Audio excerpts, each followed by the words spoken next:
বাংলাদেশ ও ভারতের মধ্যকার সীমান্তের দৈর্ঘ্য ৪,০০০ কিলোমিটারের বেশি। এর মধ্যে প্রায় ৪৫০ কিলোমিটার বিস্তৃত সীমান্ত রয়েছে মেঘালয়ের সঙ্গে। তাই বাংলাদেশের রাজনীতির আঁচে মাঝে মধ্যে অশান্ত হয় সেভেন সিস্টার্সের এই সদস্য। এবার সীমান্তলগ্ন অঞ্চলগুলোয় রাত্রিকালীন কারফিউ জারি করেছে মেঘালয়, যা বহাল থাকবে আগামী ২ মাস। আন্তর্জাতিক সীমান্ত থেকে শূন্যরেখা বরাবর ১ কিলোমিটারের মধ্যে কার্যকর থাকবে। সম্প্রতি শিলং টাইমস ও উখরুল টাইমস সহ বেশ কয়েকটি স্থানীয় গণমাধ্যমে উঠে এসেছে এই তথ্য। প্রতিবেদনে উল্লেখ করা হয়, ভারত বাংলাদেশ বিদ্যমান উত্তেজনাকর পরিস্থিতির কারণে ভারতীয় নাগরিক সুরক্ষা সহিংসতার ১৬৩ ধারার অধীনে এই পদক্ষেপ নেওয়া হয়েছে। আদেশ জারি করেছেন পূর্ব খাসিয়া পাহাড়ের জেলা ম্যাজিস্ট্রেট।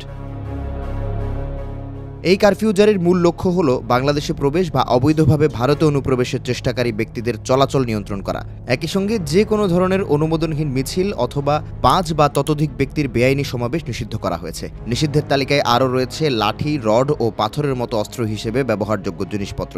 বর্তমানে মেঘালয় সীমান্তের ৩০% এলাকায় কাঁটাতার নেই।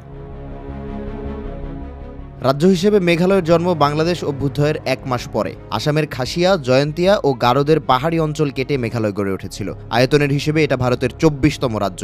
তবে ৫৪ বছরেও কাটেনি বাঙালি অবাঙালিদের মধ্যকার দ্বন্দ্ব। ২০১৯ সালে বিতর্কিত সংশোধিত নাগরিকত্ব আইন CAA কার্যকরের পর থেকে পরিস্থিতি আরও ঘোলাটে হয়েছে।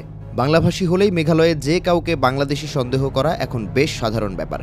হয়রানির পাশাপাশি নির্যাতন, এমনকি মব সংস্কৃতিতে অতিষ্ঠ হয়ে ২০২২ সালে বাংলাদেশের সাথে একীভূত হবার আবেদন করে মেঘালয়ের ৪টি গ্রাম। সে সময় খবরটি সারা জাগালে স্থানীয় বাঙালিদের উপর দমন পীড়নের মাত্রা আরও বাড়ে। ২০২৪ সালে বাংলাদেশের ক্ষমতার পট পরিবর্তনের পর সীমান্তের ওপারে পরিস্থিতি উত্তপ্ত। মেঘালয়ের বাঙালিদের মধ্যে দানা বাঁধছে বিপ্লবের আকাঙ্ক্ষা। ফলে গেল ১৫ মাসে বেশ কয়েকবার জারি করা হয়েছে রাত্রিকালীন কারফিউ। অশান্ত মণিপুরকে বিচ্ছিন্ন হওয়া ঠেকাতে শেষ মুহূর্তে সমর্থ হয়েছে মোদী সরকার। কিন্তু কারফিউ জারি করে আর কতদিন মেঘালয়ের বাঙালিদের দমিয়ে রাখা সম্ভব, এখন সেটিই দেখার বিষয়।